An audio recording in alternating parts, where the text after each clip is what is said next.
From Manchester, UK, England, some say. Your boy Jalbert, the Illest, is going to be starting off the fight tonight. We're going Mr. Aaron Riley versus Ross I1, the UK versus USA. Tough Pierson. Jalbert, I'm going to go with Ross Pierson on this one, folks, because I think Aaron Riley is a can fighter. His record is garbage, and Ross Pierson is going to win a unanimous decision. He's going to pound Aaron Riley's little self out. Joe.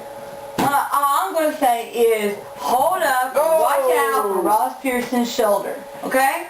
We saw he exposed a little bit of a weakness. I know that it's not his fault, but I think that Aaron Riley, he's the kind of fighter, he's well-rounded, he's good at ground and pound. I think he can take advantage, maybe not even of a weak shoulder, but just an all-around better fighter, a little bit, you know, difference, a little bit more experience in the UFC. I know that's not going to sound good for the hometown crowd who'll be pulling for Ross Pierson, and who knows with the UK judges, but I'm still going with Aaron Riley, and I'm sticking to it.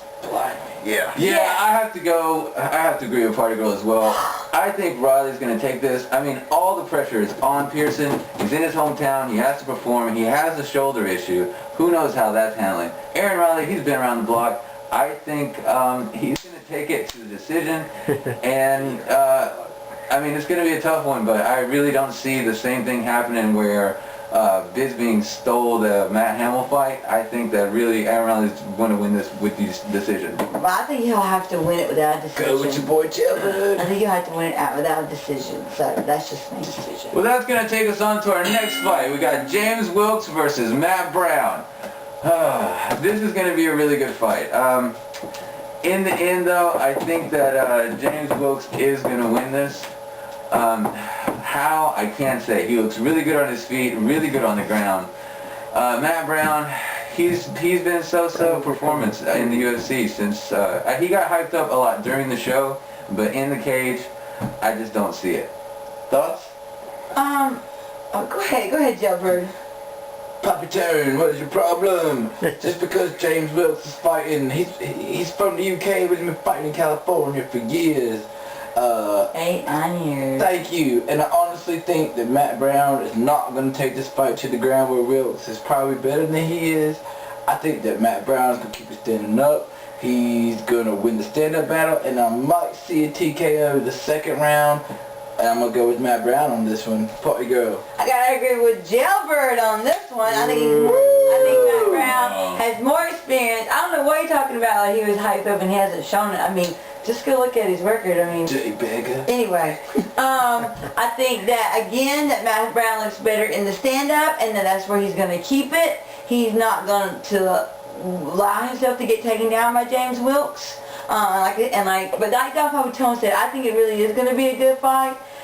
I think I could see it possibly going to a decision, but I know that Matt Brown won't want it to, so he's going to work for some kind of TKO where, you know, something where there's against the fence and James Wilks has nowhere to go, and so he can kind of submit him with punches. Any other thoughts? Yep, that's what I'm talking about. Our middleweight fight of the night is going to be between Denis, Kang, and Michael. I got my legs knocked out by Dan Henderson and Bisping. Now, first of all of you know, for those of you who watched all the ones that we've done before and all the ones where I've commented on Michael Bisping before, I have in no way ever been or have yet to be convinced to either like or pick Michael Bisping. I just don't like his fighting style, and this is well beyond any of his arrogance and other things that his behaviors and whatnot. And the thing is, here I contemplated and I looked and I said, okay, maybe Michael Bisping, after, you know, getting his, you know, a little bit of shame knocked into him, a little bit of his life knocked out of him, that he might turn around and get a little serious and not talk so darn much out of his, throw up out of his mouth. But that has yet to be true. All he wants to talk about is freaking blogs, and I gotta drive, I know she's a kid, but I gotta drive over here, and I gotta do this, and I gotta do that. You know, I've been doing a little bit of sparring with Czech Congo. Well, fucking fantastic, okay? Excuse my language here, but, I mean, anyway, long story short, let's talk about the winner of this fight, who it's going to be, which is Denis Kang. He has been working he's taking the fight very seriously. He's been working really hard.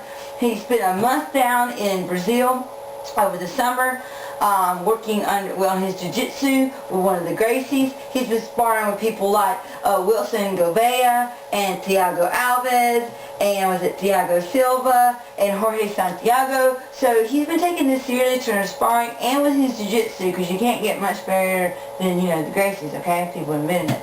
So I'm definitely picking him. And the thing is, I think that they'll spar and things standing up, but I could easily Kang taking him to the ground and submitting him, and Michael Bisping will be asking where he was again. Okay, anybody want to take the next spot? You know, party girl, I'm gonna go with you, because my problem with Michael Gavin Joseph Bisping is that he's a cocky beggar. And I'm sorry, he, like you said, he's worried about his effing blog and all this, and driving to an hour to work. Folks, I ride the bus an hour to effing work in the morning, okay? You know what, Denis Kang actually has a 2-inch reach advantage in this fight, folks, and I think Denis Kang is more hungry. He has more to prove than Michael Bisping. Michael Bisping is already a celebrity in the UFC, in America and in the UK. So you know what? Denis Kang is going to come out, and I think he's going to outstrike him. And just like Party Girl said, he's been working on that Brazilian Jiu-Jitsu, folks, and I could see him actually putting on Michael Bisping into a submission, maybe in the early 3rd round, late 2nd round. So Denis Kang, PapiTone. Kang. I have to break ranks here. I think this one, Michael Bisping, gonna take it. Kang, okay. What a wanker. He's been training. Bisping, he's been complaining. It's all he fucking does. You don't know what he's doing. That is true. That's all he does, okay? Denis Kang has been training with all these people. Not gonna knock him for that. At the same time, Denis Kang, he's got a suspect chin. What? He's been choked out when he should have won. I mean, I just see Michael Bisping actually ending this fight. Michael Chin, PapiTone? Yeah, did you see when he got knocked out by Akiyama? I mean, come on. I mean, it was in Seoul, South Korea. It doesn't matter. A punch is a punch in whatever country you're in. Bisping. Mark my words.